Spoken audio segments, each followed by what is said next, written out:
I've just caught what was an incredibly quick fish as far as the session was concerned. I cast out and then I noticed within a second that the line started to kite across to the right. Although I've got a 3/8 of an ounce lead, the fish got there first, took the grain of corn. Well, I'm not complaining because it means that I'm not a blanket and I'm off the mark.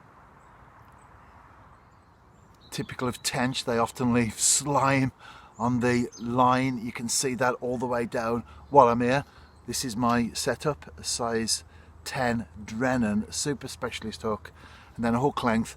Well, the shot has just pulled slightly on there. It's about 6-7 inches. So the small shot, the small bead, and the lead that I mentioned just now. I'm fishing with 6-pound Maxima Chameleon.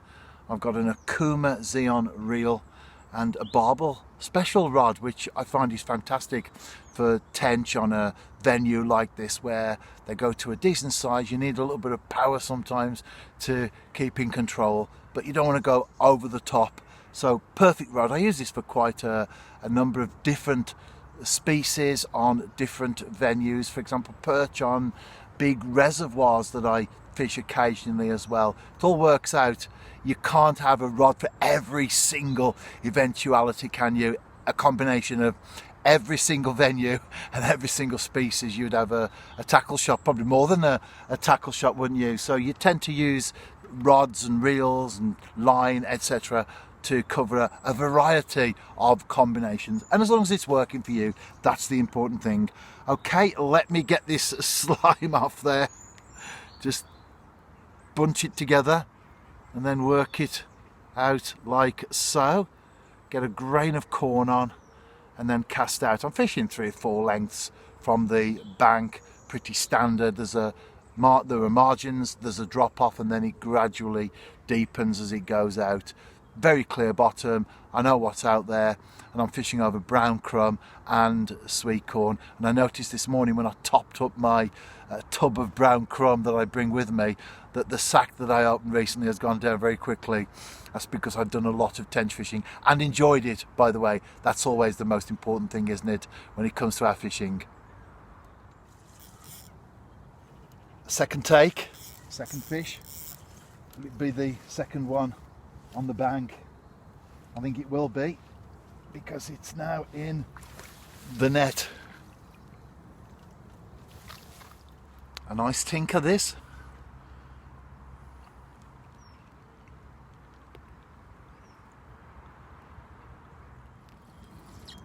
The sun's up and I'm on my hat trick of tinkers. It's coming in nicely. I'll be netting it in due course and I'll be back. They're feeding well this morning and very obliging as far as no hook pulls are concerned either. Another confident take and another tinker on the end of the line.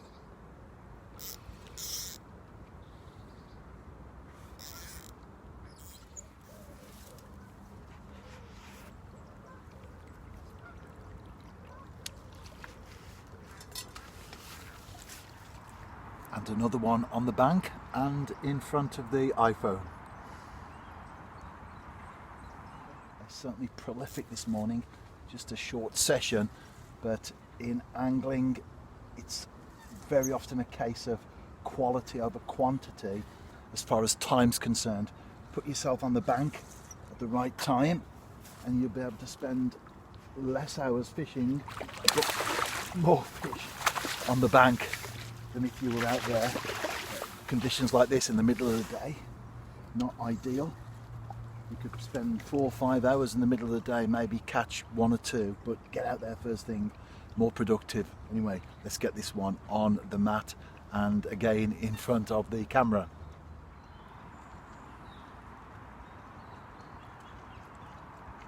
I just cast out and this one was taken on the drop again, as was the first tench of the session. I think this is half a dozen actually. I've lost count. Nice problem to have, isn't it?